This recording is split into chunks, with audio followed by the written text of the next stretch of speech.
नमस्कार मंडळी, शोभा स्वाद मराठीमध्ये आपले खूप खूप स्वागत आहे. तर मंडळी, आज आपण छानपैकी ते 1 दिवस बनवायचा आणि 4 महिने खायचा अशा प्रकारचा आपण मसाला तयार करून घेणार आहोत. त्या मसाल्याचं नाव आहे सूर मसाला. आपला पारंपरिक पद्धतीने एकदम सुंदर मसाला झालेला आहे. त्याने भाज्यांची चव एकदम म्हणजे अप्रतिम होते. तर चला तर बघूया. ही बाजरी मी म्हणजे पाव किलो बाजरी घेतलेली ही, आणि वाटीचं प्रमाण म्हटलं तर एक मोठी वाटी बाजरी घेतलेली. त्याची अर्धी चणा डाळ घ्यायची, म्हणजे 125 ग्राम चणा डाळ घेतलेली. आणि ही मूग डाळ आहे, म्हणजे सालीची हिरवी मूग डाळ असते ना, ती 100 ग्रॅम घेतलेली आहे. ही उडीद डाळ 50 ग्रॅम घेतलेली. आणि वाटीचं प्रमाण म्हटलं तर पाव वाटी. तर पाव वाटी धणे घेतलेले मी, पाव वाटीला वर थोडेसे धणे.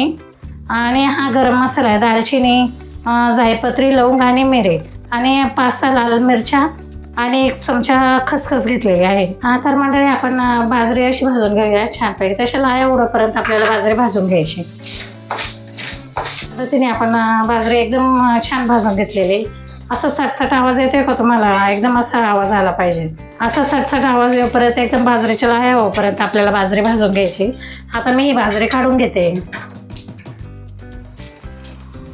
आता मी चणा डाळ टाकून घेते. हे चणा डाळ सुद्धा आपल्याला एकदम छान पद्धतीने भाजून घ्यायची. आपण डाळ सुद्धा भाजून घेतलेली. ही चणा डाळ आहे आपली. तर अशा पद्धतीने छान भाजून घ्यायची. एकदम असा तांबूस कलर आलेला आहे बघा या चणा डाळीला. आता मी आपण जी सालीची हिरवी मूग डाळ असते ना पौष्टिक, ती डाळ टाकून घेते त्याच्यामध्ये.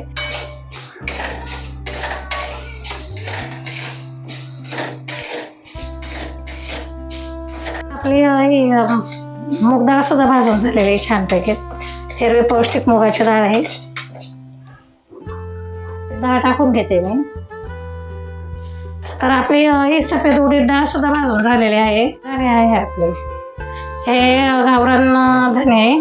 कारण मी गावी गेली होते ना, तर धणे घेऊन आले गाव. मी धणे शक्यतो गावचेच वापरते, कारण त्याचा सुगंध खूप छान असतो भाज्यांचा. म्हणजे भाज्या पण आपल्या छान होतात. धणे जास्त भाजायचे नाही, कारण जास्त भाजले ना का मग मसाल्याचा असा करपट वास येतो. गरम मसाला सुद्धा टाकते. आणि तुमच्या एक गोष्ट लक्षात आली आहे का? मी तेल अजिबात वापरलेलं नाही, कारण आपल्याला जास्त दिवस मसाला ठेवायचा आहे म्हटलं, हे तेल नको आहे आपल्याला.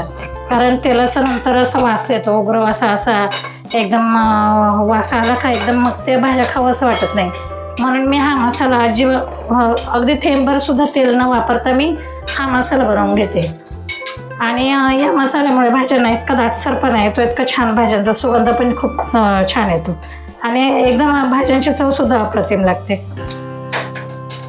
तर आता थोडीशी खसखस घेतलेली मी, 1च चमचा खसखस आहे बघा. गॅस बंद करते आणि मी खसखस टाकून घेते.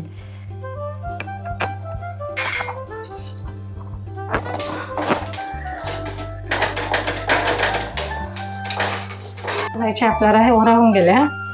लाल मिरच्या सुक्या 6-7 मिरच्या घेतलेल्या आहे मी. तर त्या थोड्याशा अशा गरम करून घेते, म्हणजे थोडंसं आपल्या मसाल्यामध्ये छान वाटलं जाते. आता या मिरच्या सुद्धा मी काढून घेणार आहे. आणि हा मसाला आहे ना, आपल्याला सर्व मसाला आम्ही मिक्सरमध्ये बारीक करणार आहे.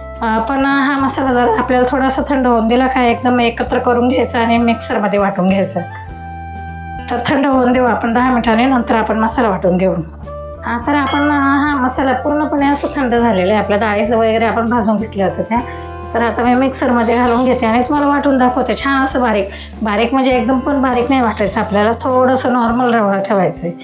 आणि याची मी भाजी करून दाखवेलच तुम्हाला, पण आता सध्या तुम्हाला मी या पद्धतीने वाटून दाखवणार. वाटून घेतलेलं आहे. तर याच पद्धतीने मी सर्व मसाला वाटून घेते. तर मंडळी, तुम्ही बघू शकतात की ती एकदम म्हणजे जास्त एकदम रवळसुद्धा नाही आणि एकदम बारीकसुद्धा, म्हणजे जाड पण नाही आहे. असं एकदम नॉर्मल रवळ भाजून घेतलेलं आहे मी. आणि असंच याच पद्धतीने मिक्सरमध्ये मी वाटून घेतलेलं आहे.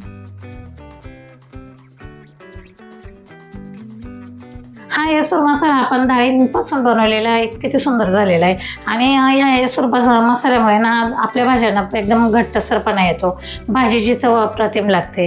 तर हा मसाला आपण एकदा जर बनवून ठेवला ना तर जवळजवळ 3 ते 4 महिने सहज टिकतो. आणि या भाज्यांमुळे म्हणजे आपल्या गावाकडील पद्धतीने ज्या जत्रा असतात मटणाच्या किंवा आपल्या चिकन कोंबड्याची जत्रा, बऱ्याच अशा जत्रा असतात, त्या जत्रांना हा मसाला आवर्जून वापरतातच. तर मंडळी, तुम्हाला व्हिडिओ थोडा जरी आवडला असेल तर लाईक करा, शेअर करा, सबस्क्राईब करा. कारण व्हिडिओ थोडा जरी आवडलाच म्हटल्यापेक्षा तुम्ही सबस्क्राईब करायला खूपच विसरता, तर प्लीज मला सबस्क्राईब करा.